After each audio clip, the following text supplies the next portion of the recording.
Alright, so a lot of you have sent me Belle of the Ranch's video on Canadian tourism. And I get it, people want my take on it. Right off the bat, I'll say this. She's not wrong in her video. Most of what she says lines up with what we've been talking about here. And I've broken down one of her past videos before just to add context, and I'll do the same again for this one. Just to be clear, this isn't criticism of her video, and I actually subscribe to her myself, and I'm glad she's putting this video out there. So if you are a subscriber of Belle, please don't take it the wrong way. I also have 2 more videos to show you. One out of Minnesota. Yeah, the same state that complained about our fireworks that were ruining their summer. And another one out of Las Vegas, where an Uber driver talks about how bad her rides and revenues have dropped.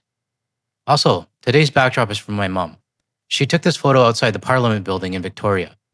And I'm excited to say that my parents are finally heading east soon. Toronto all the way to Halifax and even Prince Edward Island. So expect some photos from the East Coast coming your way. Thanks again, Mom, for the photos. Alright, let's get into Belle's video. Well, howdy there, Internet people, it's Belle again. So today, we're going to talk about Canadian tourism, long-term effects, and Plattsburgh. For more than 25 years, a commemoration of a pivotal battle during the War of 1812 has taken place in Plattsburgh.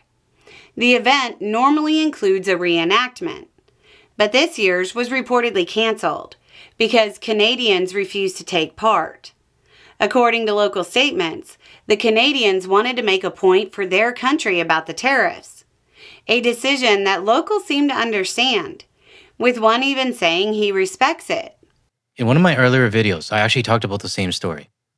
There was a US citizen in that clip who said he respects why Canadians don't want to take part. But then he explained why we're saying no. He blamed it all on the tariffs. Now, if you've been around this channel, you already know that's not the reason and why is a trigger word for us. And if you missed that video, I'll leave the link in the description so you can hear it from him directly.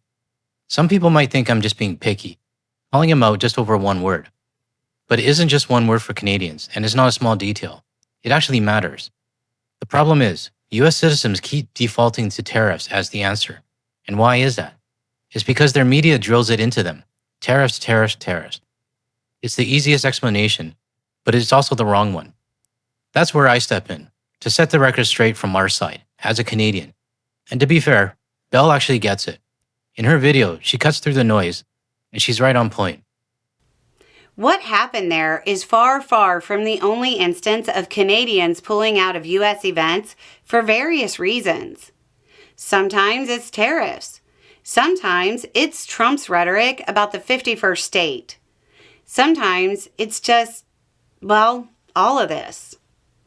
New stats suggest that in August, Canadian resident return trips from the U.S. by car dropped by 33.9% year over year. That's huge. A third of Canadian tourism by car gone. In raw numbers, that's about 1 million less trips in a single month. Even if those lost trips consisted of just a meal and filling up the tank, you're talking about around $100 million lost. I think we all know that generally you don't drive to another country for a meal and gas.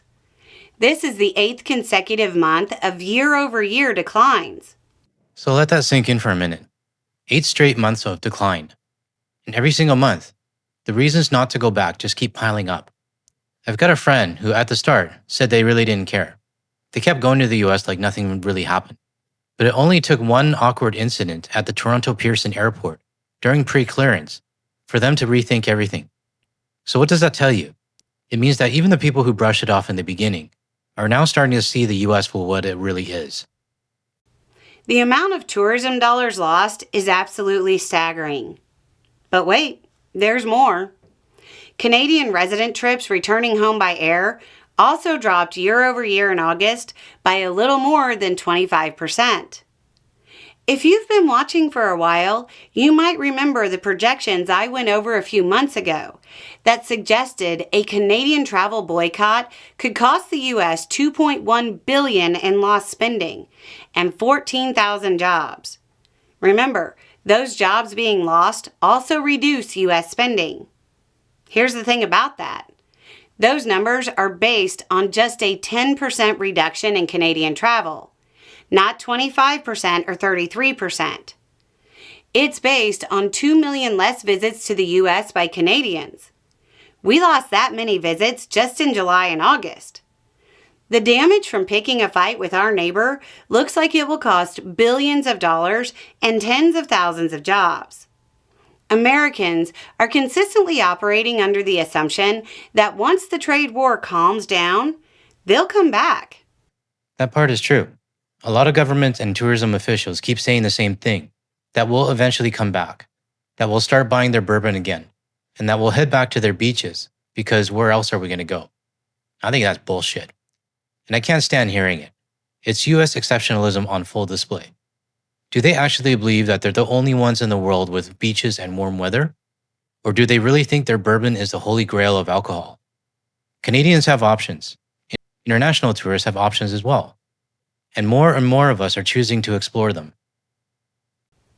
People like to have traditions. Canadians would come back year after year to the same places. Here's the thing. It's 8 straight months of decline. Missing a tradition once is an unfortunate circumstance. Missing it twice is a pattern, because they'll have established a new tradition somewhere else. Every month beyond 12 months of decline is permanent, irreparable harm to U.S. tourism and the economy. Undoubtedly, there are already some Canadians that will never come back.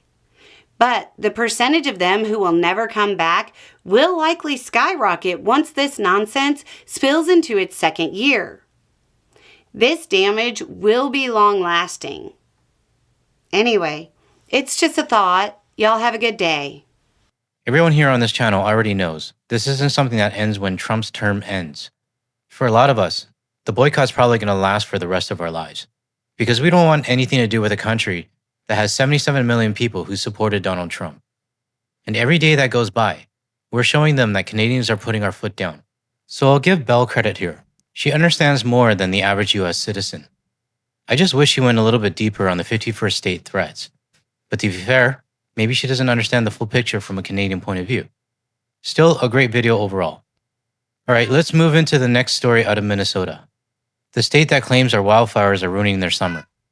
Minnesota's economy is taking a hit because of fewer visitors from Canada. According to an Explore Minnesota survey, 62% of tourism businesses expect fewer Canadian travelers this year. That can make a difference. This evening, Joe Mason looks at the reasons behind the drop and how one business owner is trying to bring back customers from north of the border.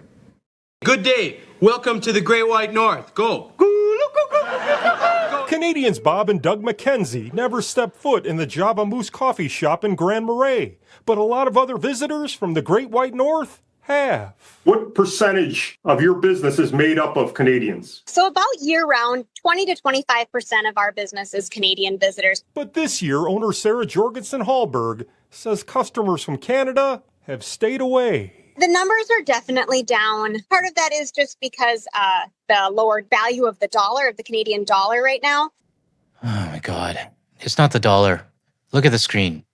Top left is the current exchange rate, September 18th, 2025. Bottom right is the exchange rate from September 18th, 2024. Do you really think that just under a penny is what's keeping Canadians away for the past 8 months? No. You lost your credibility with me right here.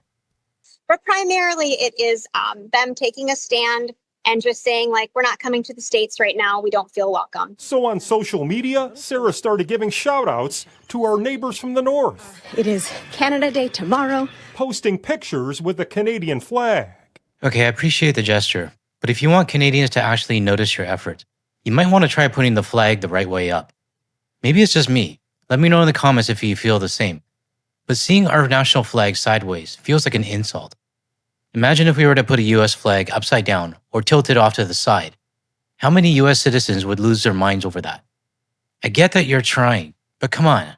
This is such a simple thing to get right. We just wanted to reiterate how welcome they truly are, not only at the Java Moose, but in Grand Marais and Greater Minnesota. Just saying, come on down. We miss you. We love you guys. Explore Minnesota says Canada is Minnesota's #1 international tourism market, accounting for over 55% of our international visitors last year.